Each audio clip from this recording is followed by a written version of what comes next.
va commencer par le mouvement de base, c'est le mouvement de waist hooping, donc le cerceau à la taille. Les bases, on part bien, le cerceau collé au dos. On a les mains sur le côté, alors selon la taille du cerceau, ça va être plus ou moins proche. On essaie de ne pas être trop loin et de ne pas être non plus tout près, de manière confortable, avec les bras pliés un petit peu.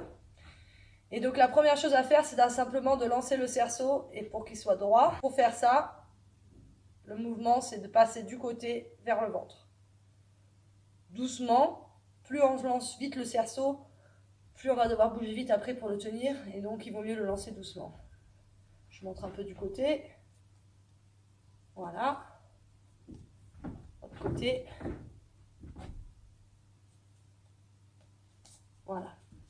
Donc pensez bien à entraîner les deux côtés. Donc là, je commence avec ma main droite en poussant le cerceau vers la gauche. On peut aussi commencer avec la main gauche en poussant le cerceau par la droite. Donc ça, quelle que soit votre main dominante, je vous conseille de vous entraîner sur les deux côtés, aussi pour des raisons de lombaire. Donc maintenant, la deuxième partie, c'est le tenir. Donc pour le tenir, je vais vous montrer d'abord la chose à ne pas faire, c'est ça. Donc tout le monde pense que ça, c'est le mouvement du cerceau, mais ça ne l'est pas. Le cerceau, c'est toujours une seule direction quand notre corps est au milieu en tant qu'axe. Donc, il y a 3 possibilités. La plus facile pour les débutants, mais bon, c'est mon ressenti à moi, c'est avant-arrière. Donc, avant-arrière, avant-arrière. Alors, je sais que ça paraît pas très gracieux comme ça. Ce que je vous conseillerais, c'est d'avancer un pied afin d'avoir un petit peu plus de stabilité.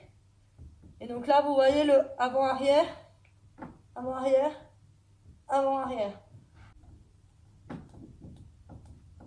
Si j'arrête, le cerceau il tombe. Donc le plus important, ça va être garder le rythme et c'est pour ça que la musique, elle va vous aider à bien garder le rythme. Donc je monte sur le côté.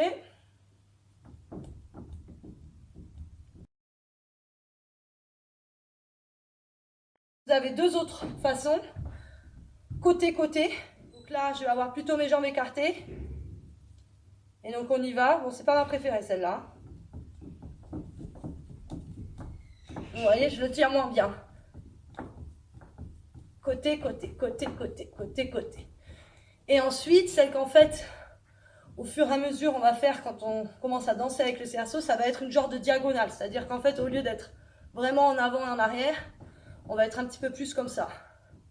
Donc ça, c'est ma position à moi de base. Juste 2-3 petites choses. On ne se penche pas, on ne regarde pas le cerceau. Simplement, si on se penche, le cerceau, il se penche. Et donc là, je l'exagère bien sûr, mais si on est comme ça, bah, on va avoir du mal à le tenir sur l'horizontale. À la limite, il vaut mieux regarder un peu en l'air. Alors, vous cambrez pas, parce que vous allez vous faire mal au dos. Même si vous regardez simplement, si vous baissez la tête, ça fait déjà le mouvement. Donc vraiment, essayez de regarder devant vous, voir un petit peu au plafond. La deuxième chose, c'est de faire attention aux mains. Donc en général, quand on est débutant, on est comme ça, c'est normal. Ce qu'on appelle les mains T-Rex.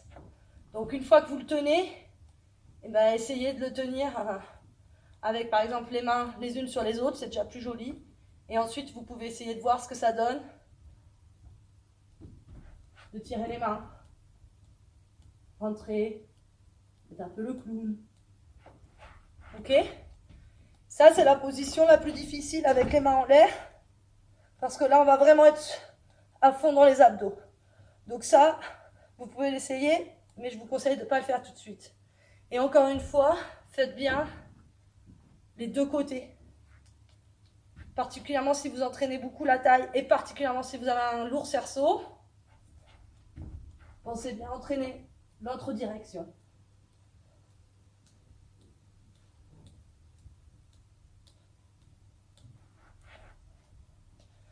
Voilà. Donc ça, c'était pour les bases du cerceau à la taille ou waist hooping. Pour terminer sur le waist hooping, je l'ai dit et je le répète, entraînez bien les deux côtés. C'est aussi important pour votre dos. Il se peut qu'après les premières séances, vous ayez des bleus au niveau de la taille. C'est normal. Au début, on n'est pas entraîné, on est très contracté, donc on a tendance à taper assez fort sur le cerceau. Ne vous inquiétez pas, c'est normal. Je déconseille d'utiliser des cerceaux trop lourds. Alors, si vous avez besoin de plus de conseils pour savoir comment choisir votre cerceau, n'hésitez pas à me contacter. Mais les gros cerceaux d'entraînement, type en plastique, très très gros, avec de l'eau et des petites boules, etc., moi, c'est pas du tout ce que je conseille. Même si c'est pour perdre du poids, en fait, ça va être potentiellement moins efficace parce que c'est plus lourd et donc c'est plus facile. Donc, si vous voulez vraiment perdre du poids, il vaut mieux commencer avec un cerceau, bon, pas très léger, mais un cerceau de débutant de hoop dance.